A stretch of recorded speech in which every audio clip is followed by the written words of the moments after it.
This is Ann Downey, and this is my final project for MTI563.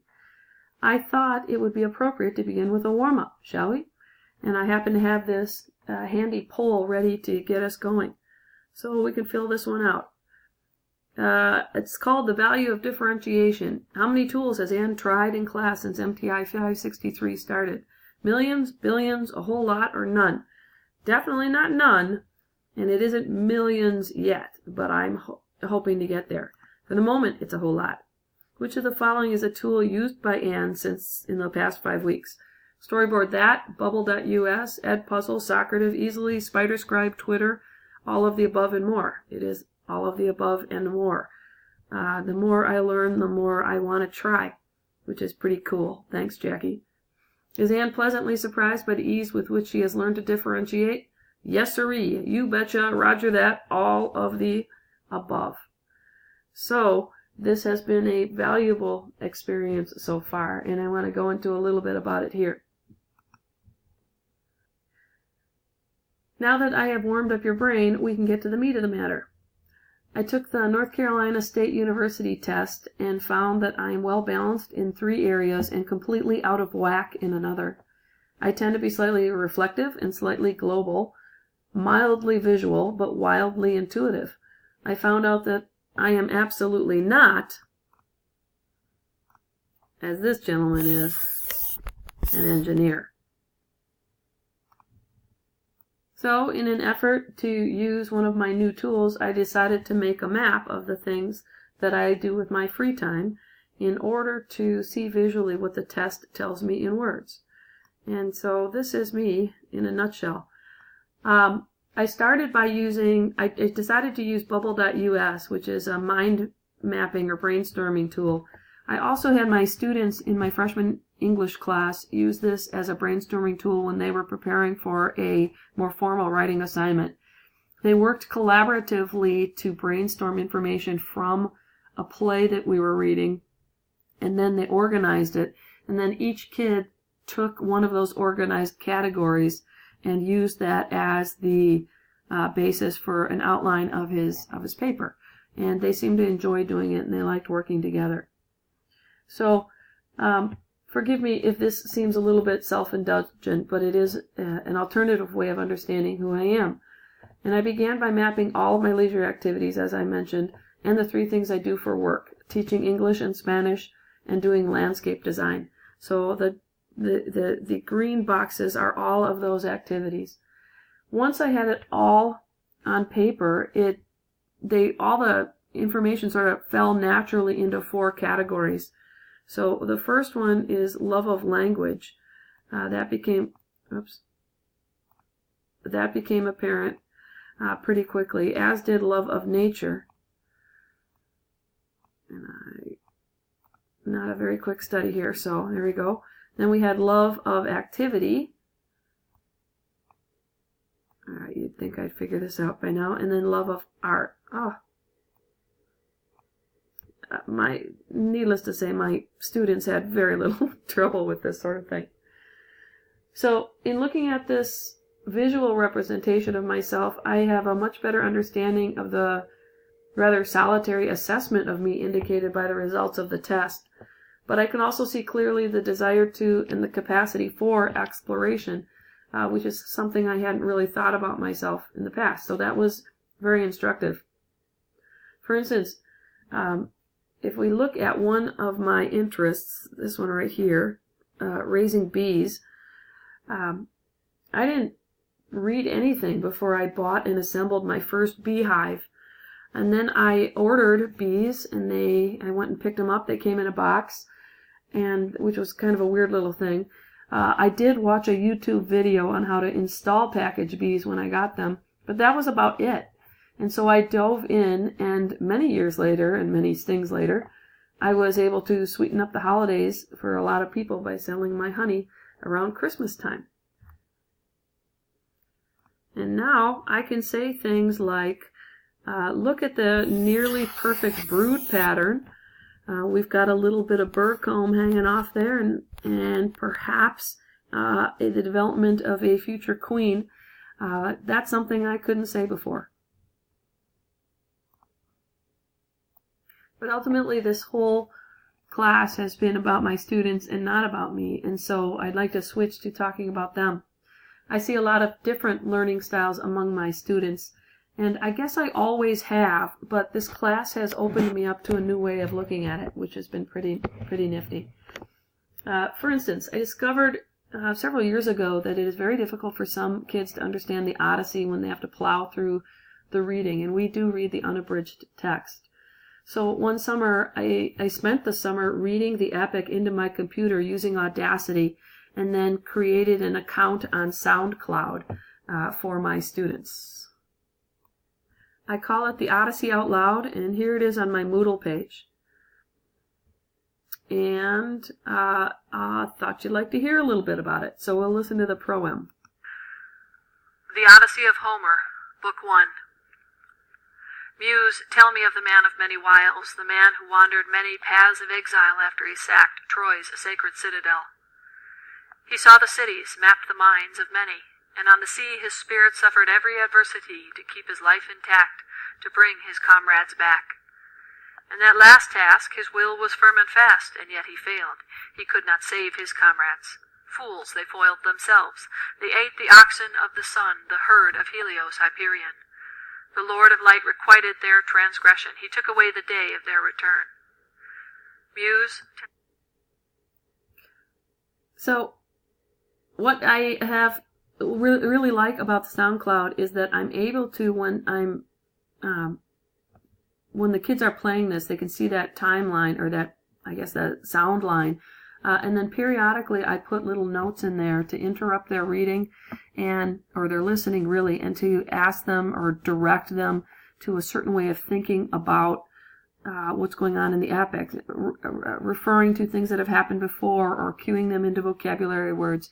It's just a wonderful tool for the kids who struggle with reading a complicated text in a traditional way. I found that this tool saved a lot of kids, especially the ones who learn really well by listening. So I thought, why not do more? This year, or just recently, I assigned a video for my Spanish students. So they had to teach a grammatical concept in less than 3 minutes.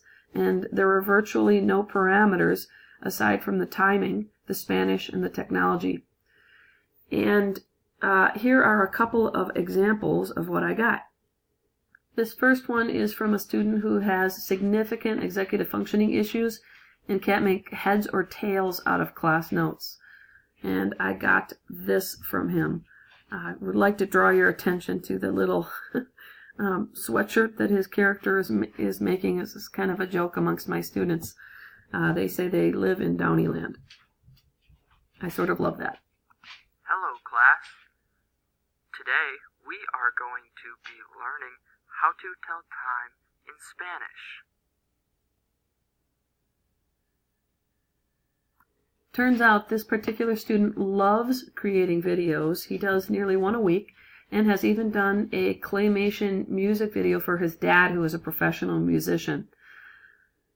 I was sort of blown away by what he did in terms of explaining his understanding of a concept that I didn't think he could understand. Here's another video from a kid who looks bored every single day and is frankly a bit disruptive in class at times.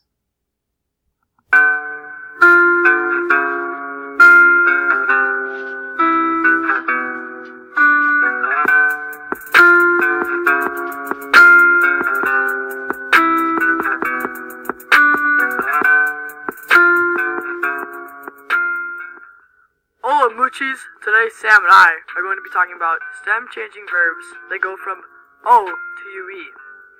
What is a stem changing verb, you may ask? The main form of this verb is called the infinitive. Some Spanish verbs are called the stem changers because when they are conjugated, the stem changes in a predictable way. In one group of stem changing verbs, the letter O in the stem changes to UE in all but nosotros and vosotros forms. I knew that the kid who did the editing and the technical aspects of this was really into music, but he used his love of music to make Spanish understandable for his peers. And what's really neat is that bouncing of the text in time with the music. There's a special term for that. And he used this project as a way to teach himself to do that. He even said to me, Miss D, I have been wanting to learn how to do this, and so I'm just going to try and figure it out for this project. I could not have been more stoked about that. Now, to be fair, I also got this video.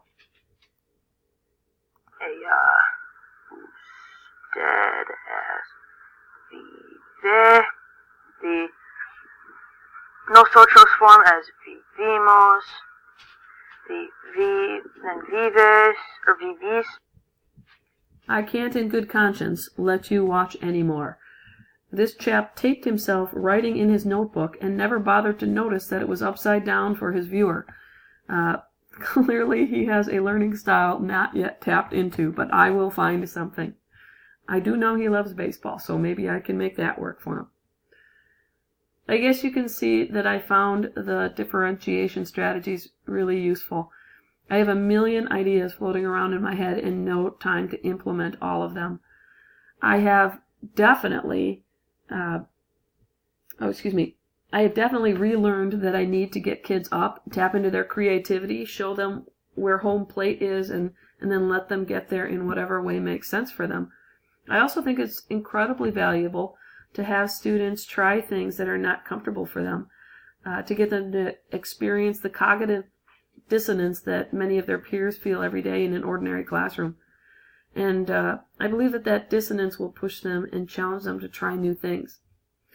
So, speaking of trying new things, I tried comics. I have never been a fan of comic books, although I do read the funny papers in the newspaper.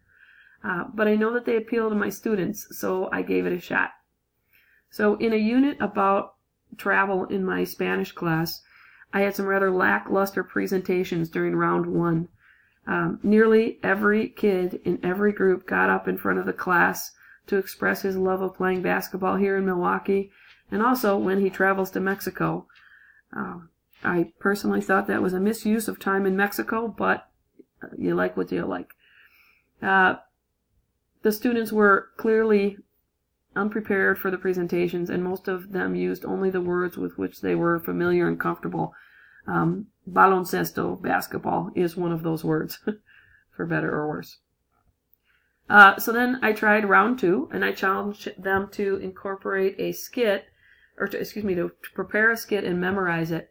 And the results were a lot better, just having that short, 2-minute long, memorized skit made things better, but they weren't clever or innovative.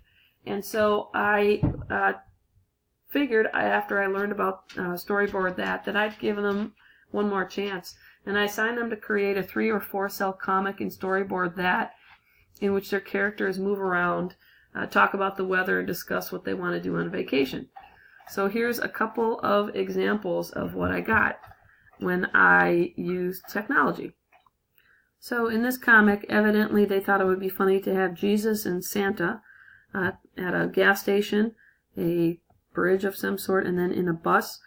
There wasn't as much language used here as I wanted, but there definitely was more variety than in the presentation. And then we have this one, where they used a lot more Spanish. They were not exactly the vacation thing, because here they're, well, sort of, on the pits of Hades. Here they're in outer space.